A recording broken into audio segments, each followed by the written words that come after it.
Hello. Welcome to Chicken Happy Hour at Cedar Woods Farm. Carl and I hope that you are well, and I'm happy to have Carl back today. There for a while we were a little out of sync with her egg laying and our show production. So anyway, she is back co-anchoring. I don't know what is happening behind me. So once again, really excited about the cocktail that we are bringing to you. Let's think about where we are. So we're still in the midst of National Bourbon Heritage Month. September will soon be over, so we're kind of, unbelievably, we're kind of closing out this summer. And also, strangely, we are still in the midst of horse racing season somehow, just because it's all, for the first time in history, the order of the Triple Crown is different. So, factoring in all those things, I found a drink that uses bourbon. That's the primary thing. It's super simple, such an easy drink. I've never had one, but I think that we're really going to like it.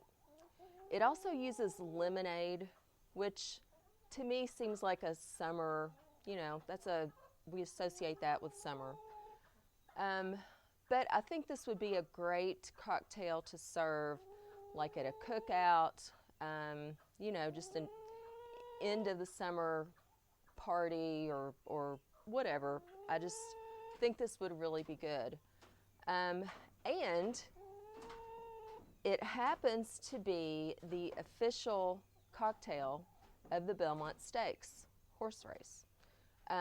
So it's got all the things that I think timeliness-wise and ingredients-wise, I just think it's very apropos. So it is called the Belmont Jewel. I don't know if I said that.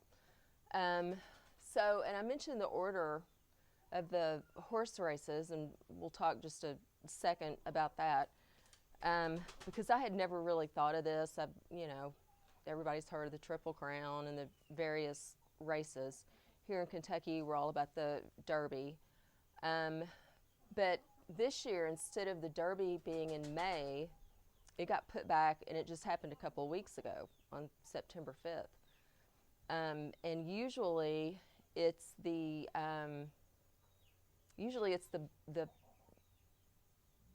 Belmont that's last, and this year it's going to be the Preakness, because the Preakness is October 3rd. So anyway, it's very confusing, but those are the three races in the Triple Crown. And something I found interesting was the Kentucky Derby has always had as its signature race day cocktail the mint julep. It's always been that. And, they may switch up the amount of simple syrup, or I don't know how you muddle the mint or whatever, but it's always been, and I think always will be, a mint julep. Not so for the other two races.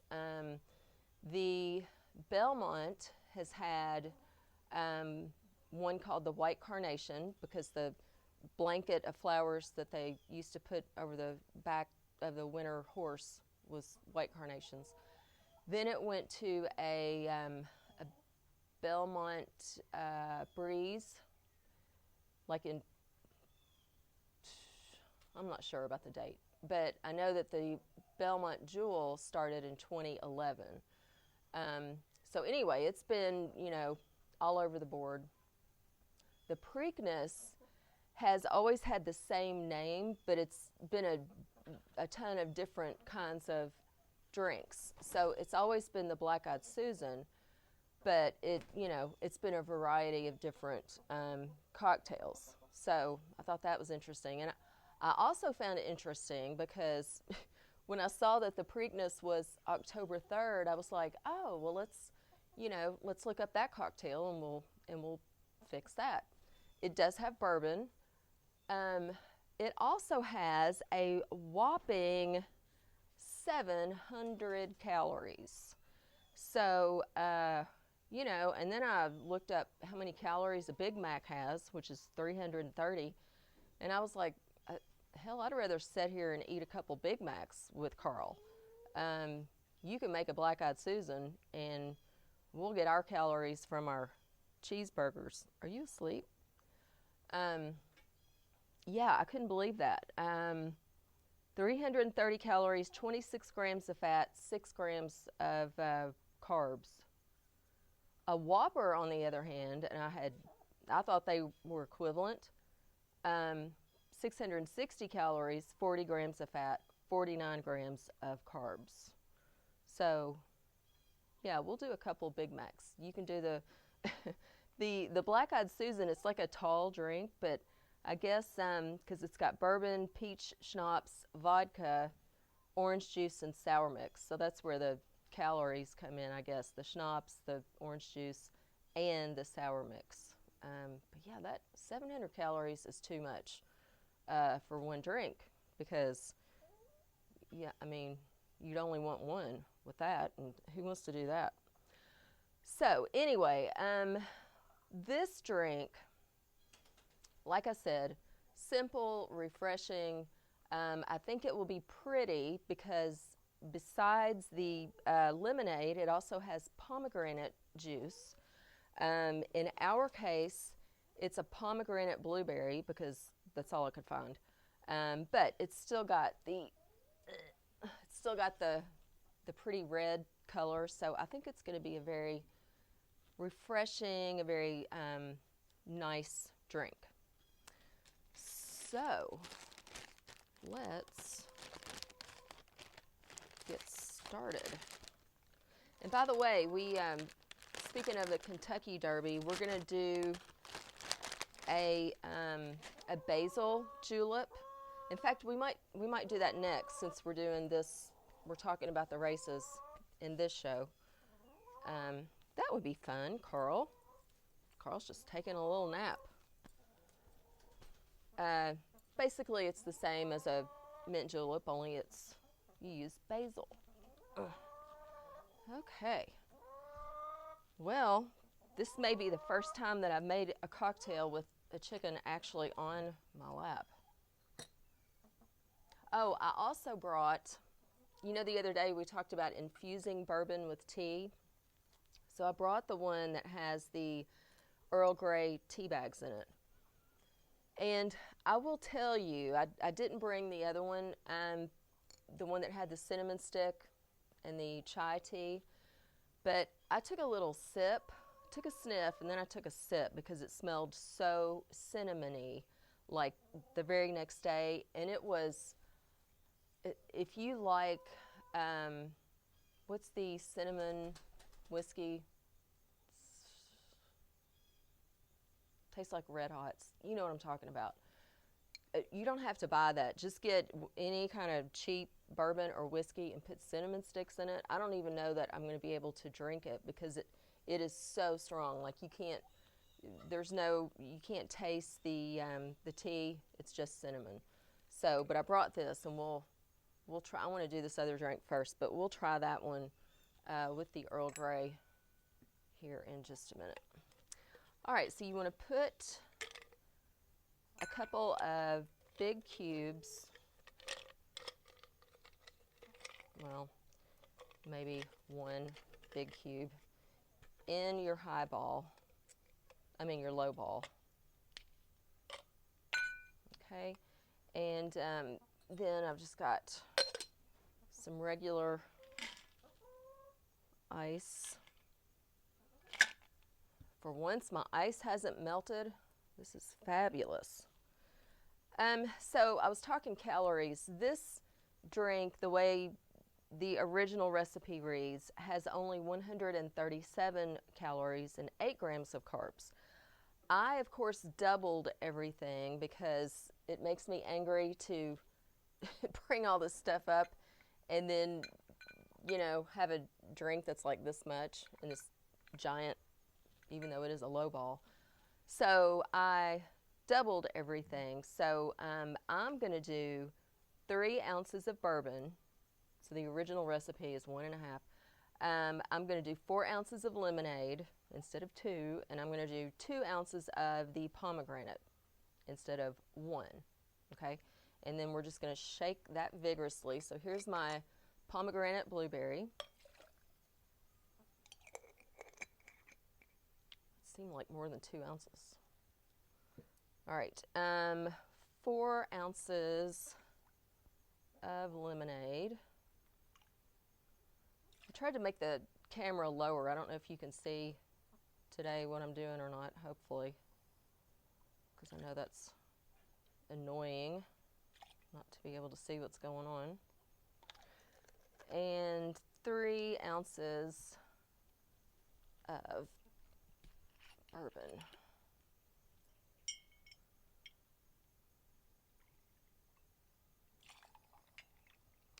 Something that happened in 2018 at the Belmont Stakes, like the absolute, well, not the absolute worst thing. The absolute worst thing is when they have to put a horse down. The fake absolute worst thing that could happen at a racetrack happened, and that was they ran out of alcohol. They had 100,000 spectators, and I don't know, I guess they weren't expecting that many and didn't have enough drinks stations, and they ran out of alcohol. You just don't want that to happen when people are gambling, I guess. So the next year, 2019, they limited spectators to 90,000 and had, I guess, a ton more drink stations. So, and then this year they didn't have to worry about it. All right, we want to shake this, 10 seconds. You all right, Carl?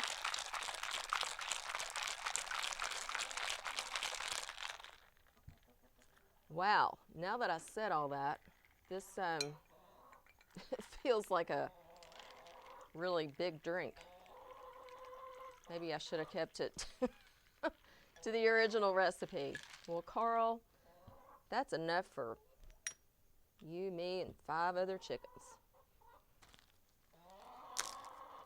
Yeah, I think, well, I mean, it depends on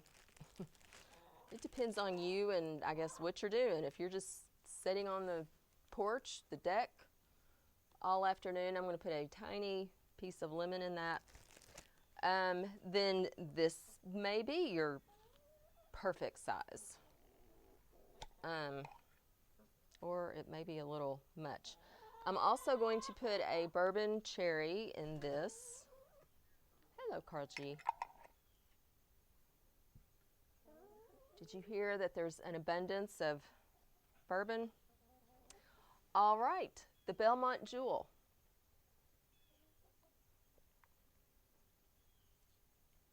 Oh, that's delish. I like that so much. And you know what I like about it? Because sometimes, to me, lemonade can be a little abrasive. I guess, it's tart. But you don't have that with this. I don't even really taste lemonade. I don't really taste pomegranate. The bourbon just kind of, don't get me wrong, there's a good hint of bourbon, but just enough to be fantastic. Yeah, I like that. I like that a whole bunch. Well, how much more do we have? Quite a bit. That is great. Okay. Anything else I wanted to share before we go in? No, I think I want to show you, first of all, there's something new, not a new animal, a new apparatus. And so I want to show you that. It's It's kind of cool. We just got it put up last night. And then, of course, I want to show you the baby pigeons. I have started their training process, which consists basically of taking them one at a time out in the yard with a close eye out for hawks, and just sitting with them, you know, several feet away and having them walk to me. They can't fly yet, but I've read that that's what you need to do at the beginning before they even start flying, is to just train them to walk to you. And then, you know, you just keep doing that using food. Oh, and they just yesterday started to eat some solid food for the first time, so that's exciting in my world. So yeah, I just started doing the little training thing yesterday. I thought about showing you that maybe in a video or two. Right now it's a little it's a little anticlimactic, I'm sure, to watch somebody sit with a baby pigeon, but I think that'll get, you know, as they get older, maybe that will get more exciting. And what else in pigeon news? The parents, the two release doves that just look like white doves, have started nesting again, and they keep trying to nest on this bale of hay behind me on the inside, where the chickens roost every night. So they've done it like 3 days in a row, and then the chickens come in and tear it up. But I think this new apparatus that I'm about to show you will be the answer to that. I think they will, that's where they're going to have their next nest. I hope so. I don't know that I'm ready for babies again so soon, but apparently they didn't ask me first. Well, Carl, this has been very pleasant. You haven't said a word. Huh. I don't know. Maybe did you just lay an egg? Is that why you're so quiet? I don't know. I would take you with me, but I'm getting ready to hold a pigeon. You can just sit right there. My goodness. So subdued for Carl. Okay.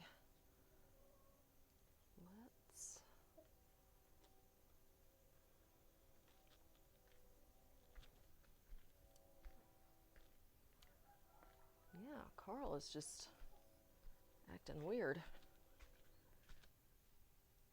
All right. Let me show you. Well, that's good. They're in here. So look at this new thing. How cool is that? A good friend gave us this. It is vintage.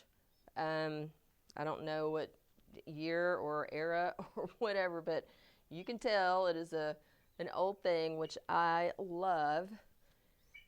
And it fits just perfectly here on the wall.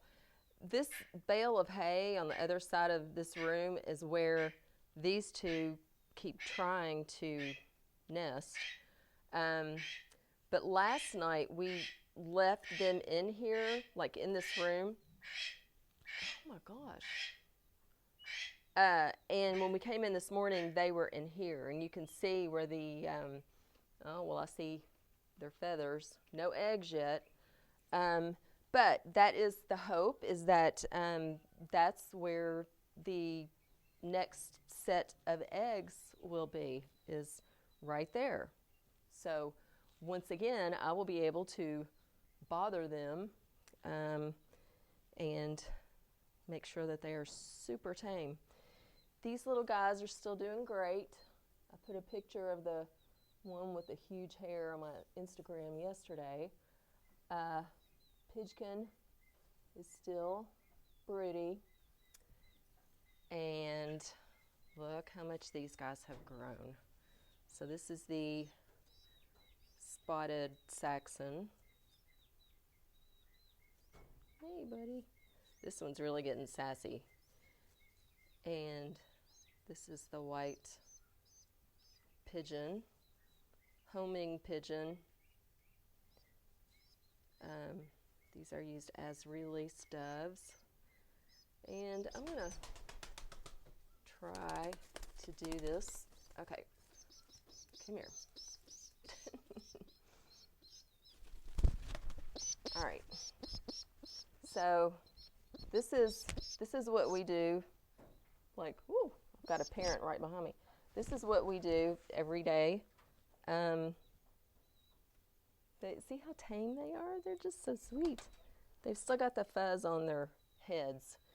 But I've started hand feeding them,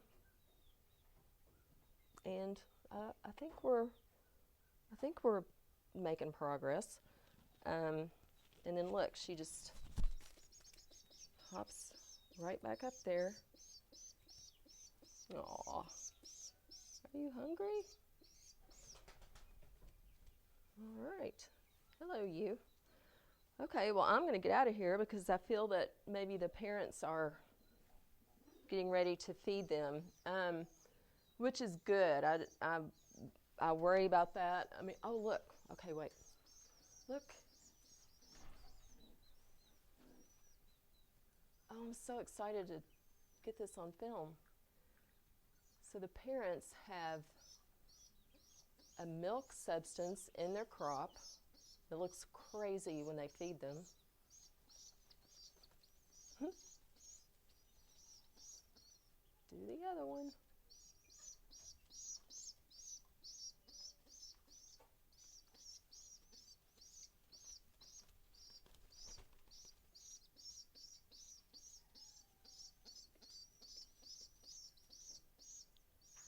Oh my gosh.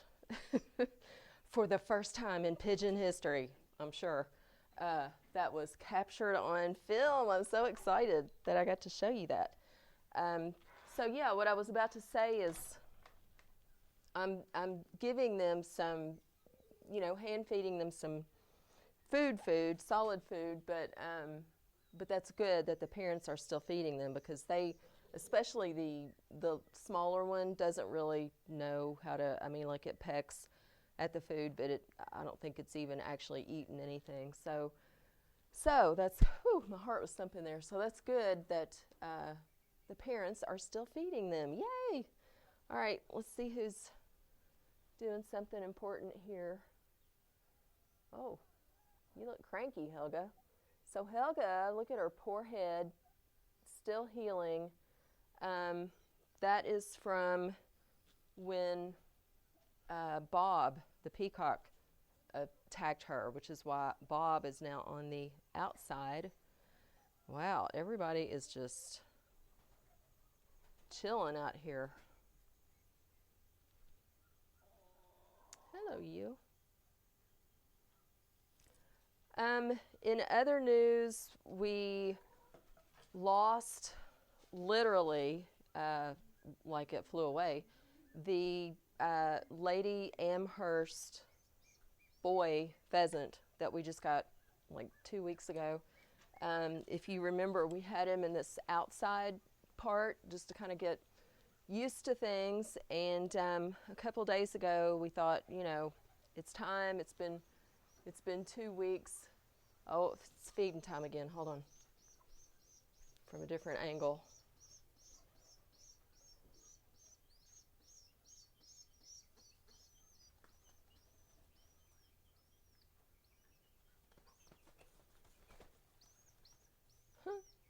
I'm telling you, these babies will be flying here in, I guess, about a week.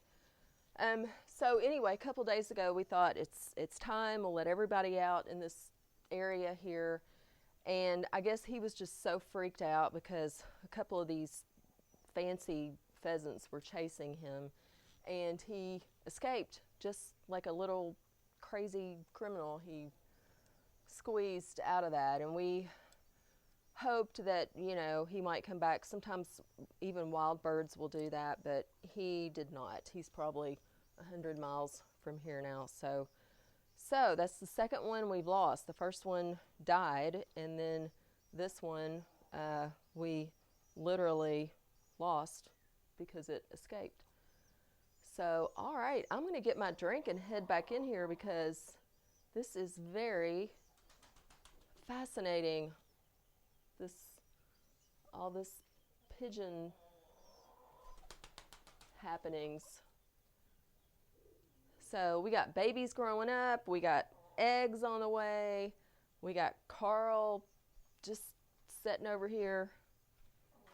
Carl, are you feeling fancy? Huh? All right, well, I recommend this beautiful drink. I think it may be one of my favorite bourbon drinks. So I recommend you try it, the Belmont Jewel. And we'll do another one soon. I got the stuff to make us the pumpkin drink. So the pumpkin spice, the spiked pumpkin spice latte. We'll do that because I got whipped cream and that won't last long in my house. But I think the next one we're going to do will be the basil julep. So maybe in a day or two. And I'll keep you posted on how this pigeon training is going. So stay well. Thank you for joining, and have a great day.